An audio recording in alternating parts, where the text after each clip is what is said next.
자, 오늘 예언된 메시아와 교회의 탄생 누가복음 35번째 시간입니다. 13장이고요. 1절부터 오늘 21절까지 할 거예요. 자, 13장 1절입니다. 그때 마침 두어 사람이 와서 빌라도가 어떤 갈릴리 사람들의 피를 그들의 제물에 섞은 일로 예수께 아뢰니.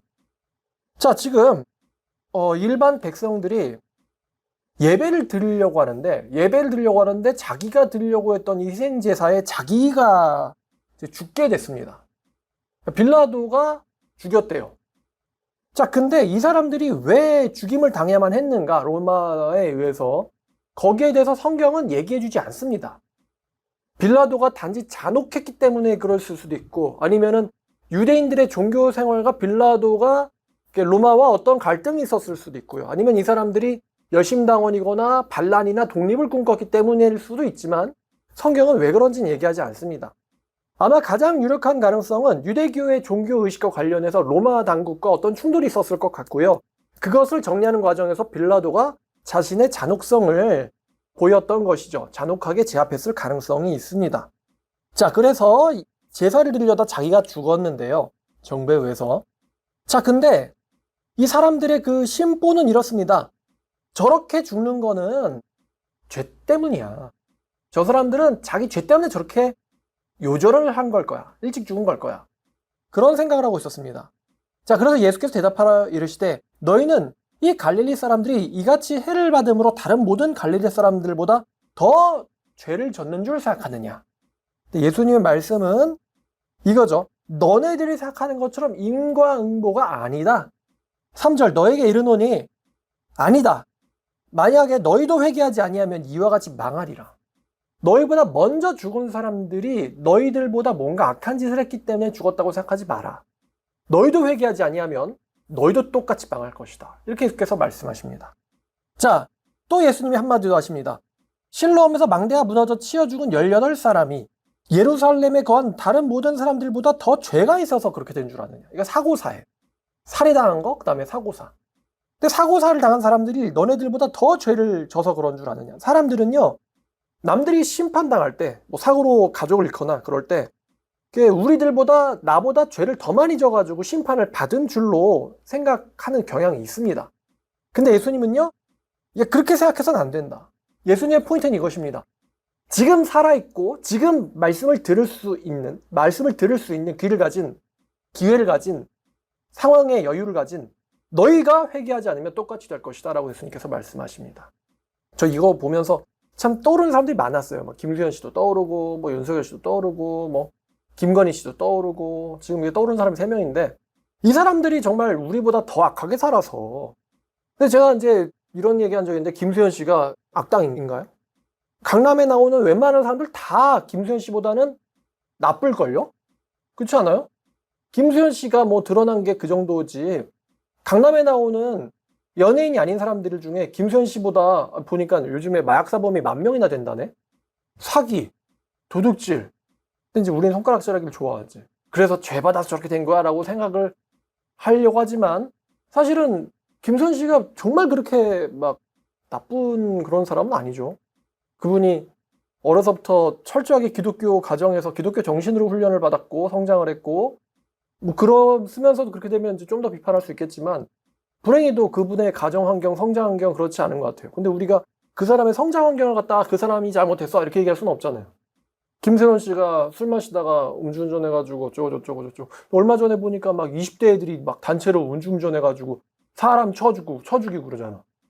진짜 이해가 안 돼. 어떻게 한 차에 5명이 탔는데 5명 다 제정신이 아니냐? 그중 한 명이라도 야야야야 대리 불러 이러는 사람이 5명 중에 한 명도 없냐? 그래가지고 맞은편에 오는 사람 죽었잖아요. 중앙선 침범해가지고. 근데 진짜 또 어처구니 없는 게 참 오늘 설교랑도 비슷한 것 같은데 운전한 여성은 살았어요. 자기가 받은 사람은 죽었고 자기는 살았어요. 동승자 하나 죽고 친구 하나 죽고 그 다음에 자기가 박아버리는 사람 죽었어요. 참 끔찍하죠? 근데 그런 거 보면은 김세론 씨가 정말 잘못했나? 김세론 씨가 주변에 상가들 다 돌아다니면서 죄송합니다라고 막 사과했다며. 정전 일어난 거에 대해서도 막 피해 보상한다고 그러고. 그래가지고 막 빚까지 져가지고 이번에 막. 근데 자기가 사고 쳤을 때 그렇게까지 사과하고 다니면서 피해 보상하려는 일반인들이 있을까? 그냥 보험사에게 맡기고 법 때려야 이러지. 그러니까 김세론 씨나 김수현 씨나 그런 분들이 우리보다 더 악한이라서 악당이라서 그렇게 되신 걸까? 아니라는 거예요. 현실로 와서 보면은. 김건희 씨가 우리보다 하나님을 덜 믿어가지고 그렇게 되신 걸까? 윤석열 씨가 우리보다 하나님을 덜 믿어 그렇게 되신 걸까? 아니라는 거예요. 예수님 이야기는. 예수님 이야기는 그렇게 판단하고 비판하는 너희가, 들을 수 있는 너희가 회개하지 않으면 너희도 똑같이 될 것이다 라고 얘기하고 있는 것입니다. 근데 이 말씀이 딱 그 보면요. 자, 이와 같이 망하리라. 3절에도 이와 같이 망하리라. 지금 3절 5절에 이와 같이 망하리라가 2번 보이잖아요. 이게 지금 뭘 떠오르게 합니까? 우리한테. 성경 안에서만 보면요. 40년 뒤에 있을 예루살렘의 멸망을 딱 떠오르게 합니다. 자, 그럼 질문. 이 사람들 회개했다는 거예요? 안 했다는 거예요? 너희도 회개하지 않으면 망한다. 회개했다는 거예요? 안 했다는 거예요? 안 했다는 거죠. 자, 회개하지 않으면 망한다, 안 망한다? 망한다. 반드시 망한다. 이거는 역사가 보여주는 겁니다. 회개하지 않으면 반드시 망한다. 사람마다 좀 빠르고 늦고는 있습니다. 빠르고 늦고는 있습니다. 어떤 사람이 더 빠를지 늦을지 몰라요. 그러나 먼저 갔다고 해서 그 사람이 더 나쁘고 나중에 간다고 해서 그 사람이 더 착하고 그런 것이 아니라는 것입니다. 회개하지 않으면 똑같은 운명의 길을 너희들도 가게 될 거다라고 예수님께서 말씀하십니다. 예수님은 예루살렘의 멸망까지도 내다보시고 하시는 말씀이죠. 그때 이 120만 명 중에서 110만 명이 죽었다고 하니까 이 당시 사람들 거의 대부분은 죽었겠죠. 110만 명은 죽고 9만 7천 명은 노예가 돼가지고 로마에 팔리고 3천 명만이 도망갔습니다. 자, 이에 비유로 말씀하시되 6절. 한 사람이 포도원에 무화과 나무를 심은 것이 있더니 와서 그 열매를 구하였으나 얻지 못한지라. 포도원 지객이 이르되 내가 3년을 와서 이 무화과 나무에서 열매를 구하되 얻지 못하니 찍어내버리라. 어찌 땅만 버리게 하겠느냐. 그랬더니 포도원지가 말하되 주인이여 금년에도 그대로 두소서. 내가 두루두루 판 다음에 거름을 줄이니 이후에 만일 열매가 열리면 좋거니와 그렇지 않으면 찍어버리소서 하였다 하시니라. 자, 그러니까 주인이 와서 무화과 나무는 이제 매년 열매를 맺어야 되는데 무화과 나무가 열매를 못 맺으니까 주인이 이 나무를 찍어내버리자. 그때 포도원지기가 만류를 합니다. 1년만 더 기회를 주세요. 제가 이번에는 나무 주변에다가 막 파가지고 도랑을 파서 물도 붓고 거름도 주고 해서 더 영향을 줘 보겠습니다. 그래도 안 되면은 얘는 이제 안 될 애입니다. 그때 찍어버리세요. 1년을 더 기회를 줍시다 라고 얘기를 하는데 자, 간단합니다. 하나님이 야 이스라엘 왜 이러냐, 멸망시켜버려야겠다. 그러니까 예수께서 아버지, 제가 좀 더 열심히 말씀을 그리고 하나님의 복음을 또 제 자신을 던져서 희생해보겠습니다. 좀 더 해보겠습니다. 조금만 더 기다려주세요. 만약 그래도 안 되면 아버지 뜻대로 하세요. 이렇게 예수님께서 말씀하시는 거죠. 예수께서 이스라엘의 회개를 위해서 더 노력을 해보겠다. 아버지께. 이렇게 아뢰는 비유예요, 이게. 자, 근데 그 다음 이야기 연결해보면요. 자, 예수께서 안식일에 한 회당에서 가르치실 때에 자, 내가 이스라엘을 위해서 더 거름을 주어보겠다. 이 연결되죠? 가르치실 때에 18해 동안에 귀신 들려 앓으며 꼬부라져 조금도 펴지 못하는 한 여자가 있었더라.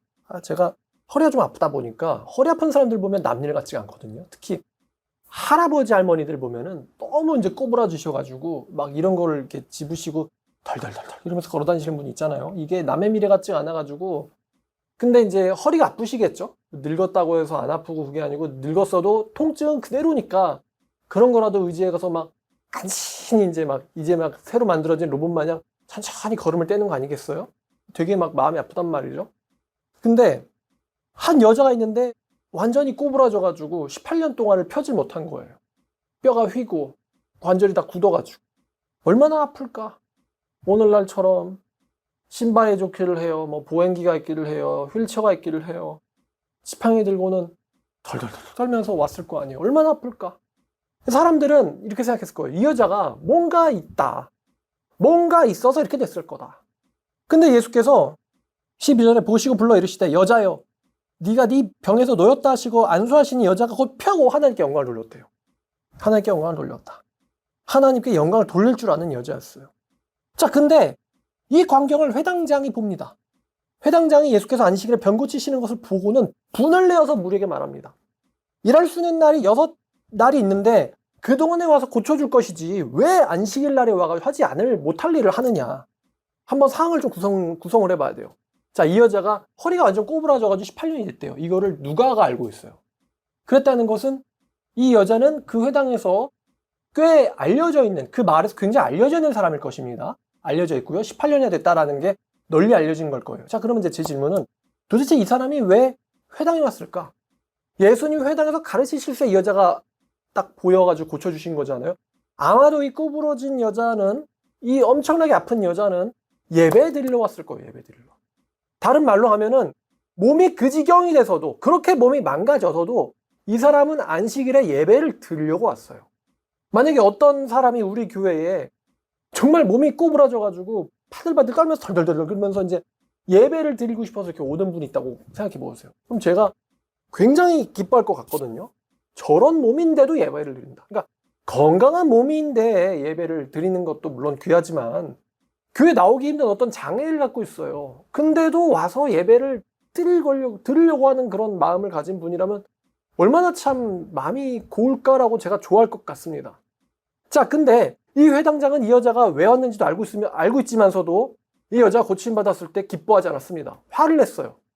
예배 드리러 온 사람이 고통받고 있는데 그거를 알고 있으면서도 회당장은요, 이 여자가 고통에서 풀렸다는 것을 좋아하기보다는 왜 안식일에 이적을 행하지라고 화를 냈어요. 왜 안식일에 자유롭게 해주지라고 화를 냈어요. 정말 이거는 뭐 율법을 잘 지킨다가 아니라 좀 거의 이거는 뭐 소시오패스 같죠. 이거는 남의 고통에 공감을 못하는 거죠. 예수님이 외식을 지적하십니다. 야, 너네들 중에 소나 나귀가 곤란해 하면은 소나 나귀는 니네 소나 니네 나귀한텐 가서 물 주고 구덩이에서 꺼내주잖아. 풀어주고 밥도 먹이잖아. 안식일에 너네들의 짐승들은 챙겨주잖아. 근데 저 사람은 사람이라고, 하나님의 영광대로 창조된 사람이라고. 근데 네가 아니라고 저 사람이 자유롭게 되는 것을 화를 내는 게 말이 되냐 이거예요. 그러니까 저 사람은 너에게 소나 양만큼도 되지 못하니 외식하는 자요. 예수께서 반난하십니다. 너는 네 짐승에는 그 사정을 살펴주면서 왜 저 여자의 고통은 공감하지 않는 거야? 자, 그래서 예수께서 이 회당장의 율법에 대한 이 외식을 지적해 주시면서, 자, 너희가 각각 안식일에 자기의 소나 나귀를 외양간에서 풀어내어 이끌고 가서 물을 먹이지 않느냐? 그러면 18년 동안 사탄에게 매임받은 이 아브라함의 딸을 안식일에 매임해서 풀어주는 것이 합당치 아니하냐? 하나님께서 7번째 날을 쉬라고 해주시면서 그걸 우리에게 짐으로 주신 건 아닐 거 아니에요. 쉬어라. 근데 고통받고 있는데 쉴 수 있나요? 쉬어라. 안식일에 정말 제대로 쉬게 해주려고 통증에서부터 해방시켜 주었는데 쉬라고. 근데 거기에 이제 회당장이 화를 내는 거죠. 자, 예수께서 이 말씀을 하심에 모든 반대하는 자들은 부끄러워했고 온 무리는 그가 하시는 모든 영광스러운 일을 기뻐하니라. 두 무리가 딱 나뉩니다. 한 부류의 사람들은 예수님의 그 이적과 이 여자가 자유로워진 것을 좋아했고요.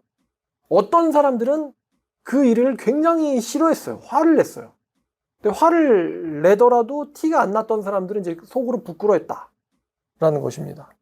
자, 그러시면서 예수께서는 이 천국 확장과 관련해서 비유를 들어주십니다. 근데 이 비유가 마태복음 13장에도 있기 때문에 마태복음 13장을 가서 볼게요. 겨자씨와 누룩 비유입니다. 자, 마태복음 13장 31절부터 33절까지. 마태복음 13장 31절부터 33절까지.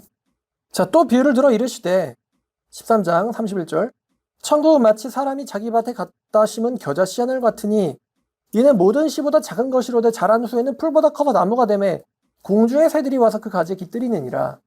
또 비로 말씀하실 때 천국은 마치 여자가 가루 서말 속에 갖다 넣어 전부 부풀게 한 누룩과 같으니라. 이렇게 마태복음의 두 가지 비유가 나와 있는데 이게 이제 누가복음과 바로 연결이 되죠. 자, 여기 근데 제가 먼저 알려드릴게 33절에 지금 마태복음 보고 있습니다. 서말 보이죠? 왜 서라고 번역을 했을까? 이 서가요? 셋이에요. 셋. 영어로는 three가 보이죠? three. 셋입니다. 자, 그러면 가루 서말이 얼만큼이냐? 그러니까 한 말이 밀가루 7kg예요. 그럼 서말이면은 밀가루가 20kg. 여러분, 밀가루 20kg면은 많아요, 적어요? 많겠죠? 밀가루처럼 되게 밀도가 높은 게 20kg. 밀가루 20kg는요, 이게 성인 100명이 먹을 만큼의 엄청난 양입니다. 근데 이렇게 엄청난 양의 밀가루를요, 누룩 조금으로 전부 다 부풀게 해버렸다 그랬어요.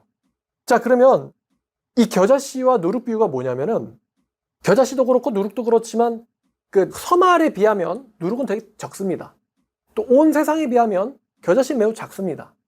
보이지도 않고 작고 영향력도 없어 보이지만 전체에 퍼지고 세상에 세계에 영향을 주는 것을 가리킵니다.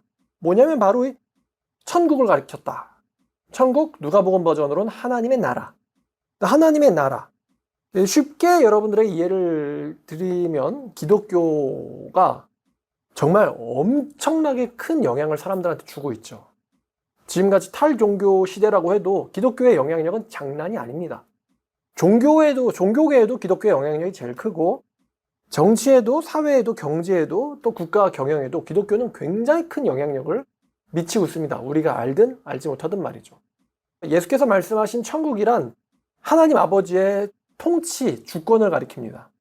하나님 아버지의 통치가 미치는 것을 가리켜요. 물론 통치는 사람들에게 미치기 때문에 사람들을 가리킬 수도 있어요. 사람 개인을 가리키기도 하고 모임을 가리키기도 하고 천국 같은 모임, 교회 공동체를 가리키기도 하고 궁극적으로는 새 예루살렘 성을 가리키지만 새 예루살렘이 가기까지 온 세계에 미치는 하나님의 통치를 가리켜요. 그러니까 지금 이 18년 된 병자가 예수님에 의해서 낫잖아요. 그거를 낫는 그것을 보고 온 무리가 기뻐했다고 했습니다. 그러니까 하나님의 통치가 작은 것 같고 별거 아닌 것 같고 회당장은 이걸 무시했거든요. 근데 이게 전체계로 이렇게 받아들이든 안 받아들이든 퍼져가는 것이죠. 우리도 그 영향력 아래 살고 있죠. 일본도 그 영향력 아래에 살고 있고요. 자, 이제 여담인데 말입니다. 제가 마태복을 보자고 말씀드렸던 것은 32절에 모든 씨보다 작다, 겨자씨가. 이런 문구가 있거든요. 근데 이걸 가지고 제가 공감력 제로인 무신론자들 이야기를 해볼게요. 무신론자들은요, 이 세상에서 가장 작은 씨가 겨자씨가 아니다라며 성경에 오류를 주장을 합니다. 겨자씨가 제일 작지 않아요. 예수께서 잘못 말씀했어요. 성경은 오류투성입니다 라고 무신론자들이 주장을 하거든요. 근데 얘네들이 얼마나 공감 능력 제로의 사회생활이 엉망인지. 자, 세상에서 가장 작은 씨는 난초씨입니다. 얼마나 작냐면요, 여러분 겨자씨는 한 1mm쯤 하거든요. 근데 난초씨는요 0.05mm예요. 0.05mm.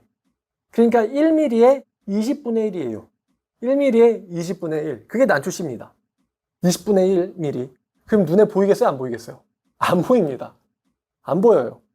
그러면 난초씨가 세상에 발견된 게 몇 세기일까요? 눈에 안 보이는 게 어떻게 발견됐을까? 16세기에 돋보기로 발견이 됐어요. 돋보기로. 그리고 돋보기로 간신히 보이던 게 17세기에 현미경이 개발되면서 난초씨가 세상에 알려졌어요.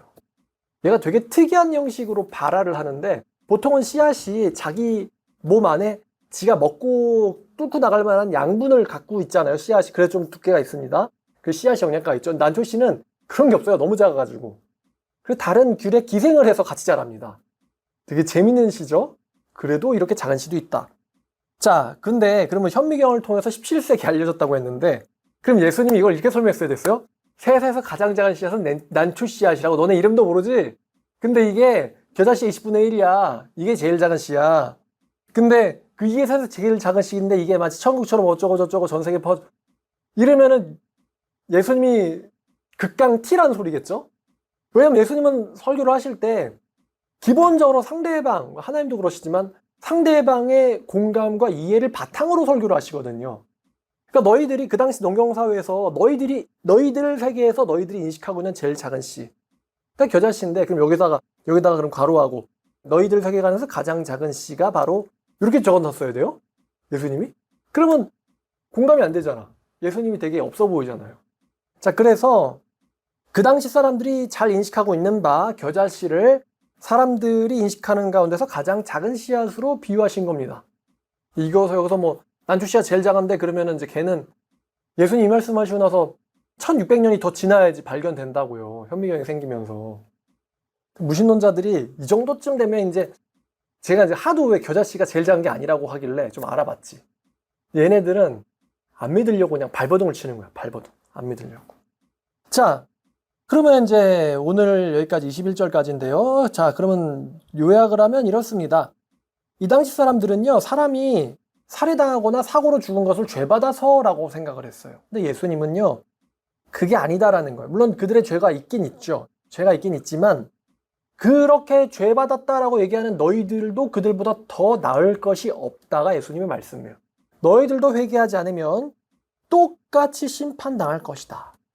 사람들은요, 심판당할 사람들을 보면서 내 자신은 남보다 낫고 그들이 불행한 것은 그들의 죄가 있거나 그들이 나쁜 사람이기 때문에 라고 생각을 하는데요. 그럼 이게 특히 우리나라 사람들이 강해요. 그래서 보통 댓글 보면은 비판을 엄청 잘합니다. 우리나라 사람들이. 욕을 진짜 잘해요. 겉으로는 저희 신뢰하는데 되게 공손한 척 하지만 실제로 우리나라의 사람들의 정서는 남을 비판을 진짜 잘합니다.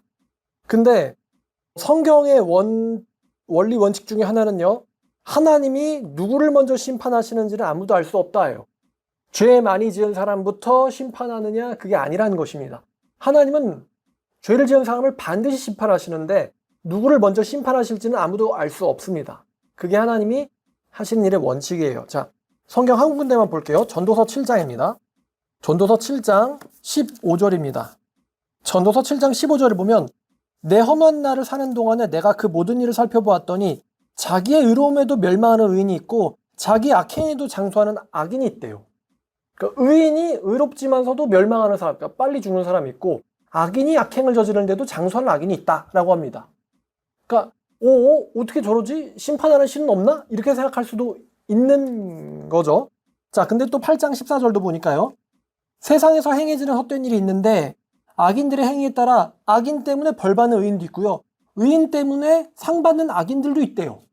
악인의 악행이 의인에게로 가는 경우가, 그래서 의인이 피해를 당하는 경우도 있고요.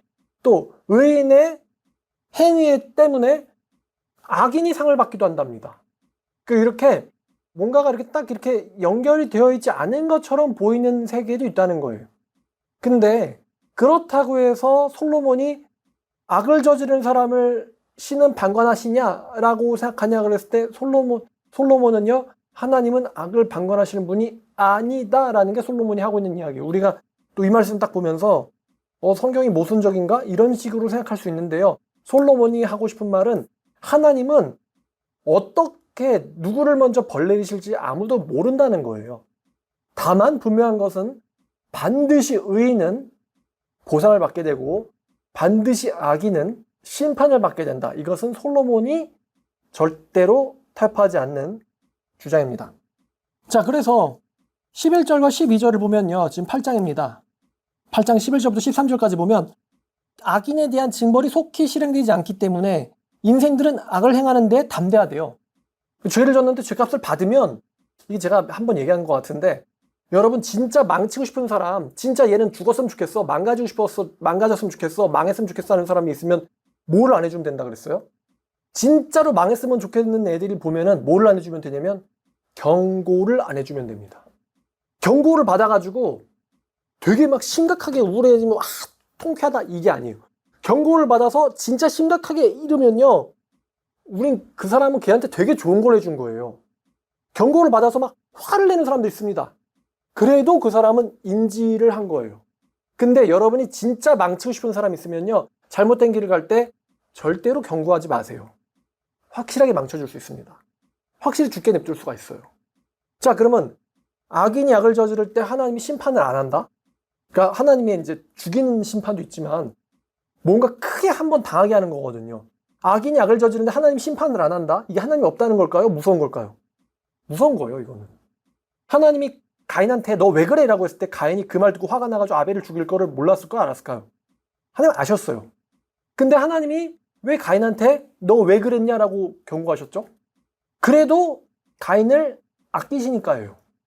저 사이코패스 같은 녀석이 내가 내 아우를 지키는 자입니까? 이런 식으로 신에게 거짓말을 한단 말입니다. 그런 가인도 불쌍하게 여기시니까 하나님이 경고를 한 거예요. 근데 하나님이 진짜로 싫어하는 사람은 경고하지 않습니다. 자, 하나님이 사울 왕한테 경고했어요, 안 했어요? 경고하십니다. 사울 왕이 제사장을 죽이는 정말 나쁜 사람인데 경고하십니다. 하나님이 아합에게 경고했어요, 안 했어요? 경고하셨어요. 하나님이 경고하신다는 건 불쌍히 보고 계시다는 거예요. 돌아왔으면 하는 거예요. 돌아왔으면, 회개했으면. 하나님이 느부갓네살, 정말 많은 이스라엘 사람들 죽였죠. 경고했어요, 안 했어요? 하셨어요. 건강까지 쳐가면서 경고하셨어요. 근데 하나님이 벨사살한테는 경고 언제 하시죠? 죽는 날 하세요. 죽는 날. 죽는 날. 근데 그 죽는 날에라도 벨사살이 다니엘에게 무릎 꿇고 엎드려가지고 잘못했다라고 빌었으면 어떻게 될지. 하나님이 파라오한테 10대 재앙 내릴 때 경고하셨어요, 안 하셨어요? 하셨어요. 하나님은 진짜 죽이고 싶은 사람 있으면 경고하지 않습니다. 자, 악인에 대한 벌이 집행되지 않으므로 악인들이 담대하대요. 하나님을 찾지 않는 거죠. 회개하지 않는 거죠. 자, 죄인은 100번이나 악을 행하고도 장수하거니와 또한 내가 아노니 하나님을 경외하며 그를 경외하는 자들은 잘 될 것이요.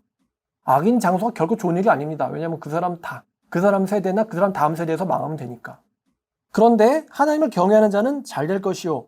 악인은 잘 되지 못하고 장수하지 못하고 그날이 그림자 같으리니 하나님을 경외하지 아니하기 때문이다. 그러니까 악인이 설령 이제 김일성처럼요. 지는 나름 장수해서 잘 살았거든요. 근데 그게 이제 김정은에게까지 왔는데 하나님이 그러면 이 김씨 일가를 묵과하실까요?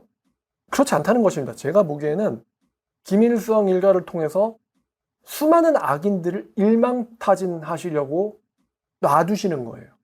놔두시는 거. 수많은 악인들이 잡히게 만들려고. 그러니까 하나님이 참 무서우신 분이죠. 근데 우리는 이런 경고를 듣고 있단 말입니다. 듣고 하나님 그건 정말 나쁜 거 아니에요? 이렇게 말을 따지는 이유도 들었기 때문이잖아요. 그러면 저는 똑같 이런 말 할 수 있겠죠. 너는 들었잖아. 그러면 너는 회개하면 되잖아. 하나님이 경고 한번 안 주고 아웃시켜버리거나 오히려 악을 저지른 놈을 더 잘되게 만들어가지고 진짜 심판날에 박살내려고 벼르고 계시는 사람들이 있단 말이야. 근데 그런 말을 따지는 그 사람은 경고를 들었잖아요. 그럼 돌이키면 되잖아요. 그렇죠? 이게 다른 거예요. 진짜 하나님 아끼는 사람들은 경고를 듣는다. 자, 그래서 하나님께서 지금 예수님께서 갈릴리에서 제사 드리려다가 죽은 사람들과 실로암에서 사고로 죽은 사람들을 이제 가지고 너희들은 회개해야 된다. 이 이스라엘 사람들이 예수님 나중에 잡아 죽이잖아요. 예수님 입장에서 정말로 나쁜 사람들인데 예수님은 그 사람들에게도 너희들이 회개해야 된다 하는 메시지를 주고 계신 거예요. 회개해야 된다. 살려면. 자, 예수께서 이스라엘의 심판을 막기 위해서 아버지가 야 그냥 이거 다 찍어내버리자 이러실 때 1년만 한 번만 더 이스라엘의 심판을 막기 위해서 이적을 보여주시고 이 여자를 구원하셨을 때 이 여자의 건강을 기뻐해 주는 사람들이 있었고 이 여자의 구원받음을 반대하는 사람들도 있었다는 것입니다. 예수님의 공개적인 이 치유 사건은 예수께서 이스라엘에 땅을 파고 걸음을 주는 일이세요. 대부분의 사람들은 예수님의 이 이적을 기뻐하지 않았고 또한 예수님의 경고처럼 회개하지 않았기 때문에 결국에는 이스라엘은 AD 70년에 멸망을 하고 말았습니다. 자, 그래서 오늘의 제목은 이것입니다. 오늘의 제목은 이스라엘에 걸음을 주고 물을 부어주시는 예수님이란 제목입니다. 예수님은 이스라엘에 걸음을 주고 물을 부어주시는 분이시다. 자, 우리가 예수님에게 경고를 들었을 때 예수님의 진짜 마음은 멸망을 원하시는 게 아니죠. 그들의 구원을 원하십니다. 그들의 생명을 원하십니다. 예수님의 마음을 우리가 좀 이해해서 경고를 받았을 때 회개하지 않으면이라고 말씀하셨는데 회개하는 저와 또 여러분들 되기를 축원합니다. 기도하겠습니다. 하나님 감사합니다. 오늘도 좋은 하루 주셨습니다. 아버지 말씀을 통해서 예수님의 심정 또 하나님의 심정을 헤아려 봅니다. 하나님께서는 멸망을 시키시지만서도 그들이 사실 회개하고 돌아오기를 원하십니다. 그래서 계시록에서도 또한 누가복음에서도 심판을 하시고 또 심판을 예언하시는 분이신데 우리가 이런 말 들을 때 남들 이야기지라고 생각하면서 완악하면서 돌이키지 못하는 그런 사람 되지 않게 도와주시옵소서. 수요일입니다. 목요일, 금요일 알차게 보낼 수 있게 도와주시고 또 주일날 만나는 그날에도 기쁨으로 또 거룩하게 웃으면서 볼 수 있도록 인도하여 주세요. 예수님의 이름으로 기도드렸습니다.